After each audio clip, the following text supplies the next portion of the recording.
And our next comedian, I'm always excited to bring him up because A, he is awesome comedian. B, Howard Stern got nothing on this guy. All right, that's how awesome this guy is. And coming up, make a loud noise for Danny Phelps, everybody. Please, thank you.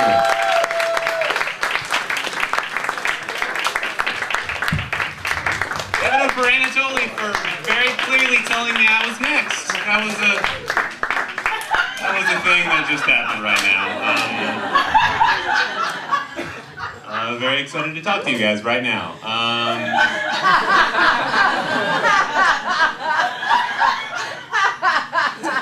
It's gonna be a good show, you guys. You got the craziest fucking laugh. I've never criticized anybody for, I mean, you guys must have noticed, but like, that's cool.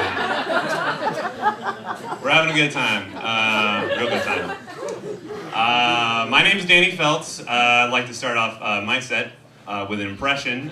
So this is my impression of, let's see, the main antagonist alien from Men in Black 1 if he were at a 90s hip-hop concert. Thank you. So here's that. Oh, so what you're saying is, you want me to put my hands in the air like I just don't care? Thank you.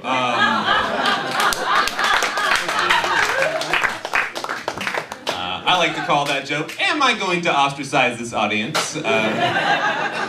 You guys passed, that was cool. It's a fun time tonight. I watch a lot of television, that's the thing I do a lot of. I watch a lot of commercials, even more specifically. I saw a commercial for my favorite company in the entire world the other day, which is Guitar Center, and I can speak for no one in this room, but I love Guitar Center. They're my favorite, not because of the musical instruments they sell, but rather because Guitar Center is the perfect example of a company that tries really hard to be cool and just, they fail really bad. They're not good at it at all. Like, I saw 3 or 4 of their commercials the other day, and if you take them all and smush them together, this is basically the message they put out into the world. What's going on, teenager aged 16 to 25? You ready to rock and roll? Guitar Center! We're only the most righteously cool are let in, and all the nerds are given atomic wedgies. Ow, you're hurting my hemorrhoid! Get out of here, nerd! Nobody likes you and your parents' divorce was totally your fault. Guitar Center!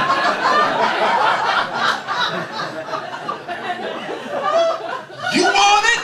We got it! I'm talking about pedals, cabs, tweeters, 8x10s, 6x10s, 1x8s, 2x4s, maple, cedar, rosewood, a nice Chardonnay, wing nuts, wingdings, canteens, latrines, jelly beans, Tios, Mios, Rios, Banco Dios, mi hermano, el centro de guitarra, explosion! Hey, you take that pussy Yamaha guitar your mom tried to get you from the Goodwill because she was trying to do something nice for you and burn it to the ground! Excuse me while I kiss the sky, da-da-da-da-da-da. Guitar Center, because you can't summon the devil without fire! So like,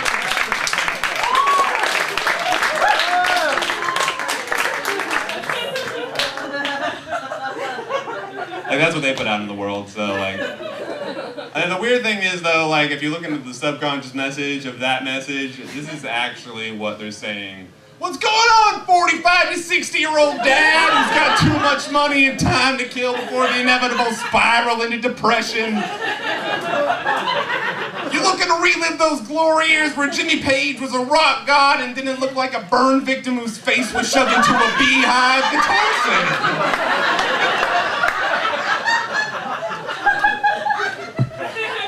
He did a lot of heroin, you guys.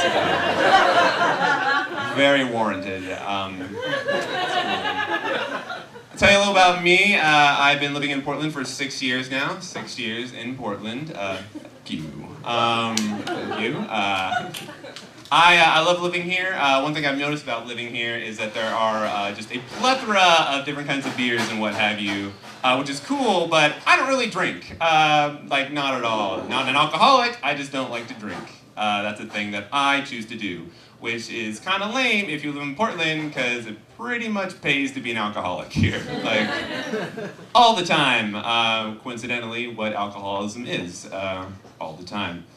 All right, no, it's not? Okay, cool. That being said, I did hear a story from my buddy Dan the other day that completely blew Portland beers out of the water. Apparently, he visited New York about 6 months ago, went to a very, very fancy bar, and he got half of a pint of beer, so like this much beer, for $20. $20 for half a pint, which is ridiculous even by New York prices. But, and this is very key, each beer came with an epic origin story about how it was made, which is really neat. I think that's really cool. But like, what if you were going to that bar and you didn't know they served that kind of beer? Like, you just walk in like, hey, I'd like to try an IPA. Oh, well, you can certainly do that. Oh, well, can you explain one to me? Certainly. The year is 1945. And our hero, James P. Lionheart, the P stands for Patriot, finds himself amongst the dying ashes of what used to be Nazi Germany. After fighting off a horde of Nazi zombies with nothing but a brass eagle statuette and a heaping servant of all-American ingenuity, our hero finds himself just 100 yards away from the last autogyro out of Deutschland and a lifetime full of freedom, prosperity, and discounted veteran movie tickets. He's about to claim his much-deserved prize when all of a sudden he's ambushed by a rabid SS officer whose hands are made of cannons and whose feet are made of even bigger fucking cannons! What happens next can only be described as one of the most epic battles man has ever laid eyes on, ending with our hero impaling the SS officer with the eagle statuette, which, surprise, surprise, is now gold for some fucking reason. He's about to walk away when he notices an envelope in the man's cannon-like hands. It reads the following. Dear Freunde, if you are reading this, it means that I was somehow turned into a mechanical arbiter of doom. Yet you have still managed to defeat me with your strong yet supple hands.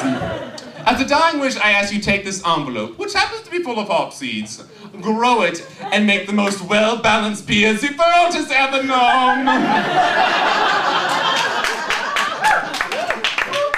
Soldier, the beer you're drinking right now is descended from that plant, and I'll be damned if it's not the most well-balanced, frothy beverage you've ever wrapped your lips around. Now, that'll be $20 for one of these. Thank you guys very much.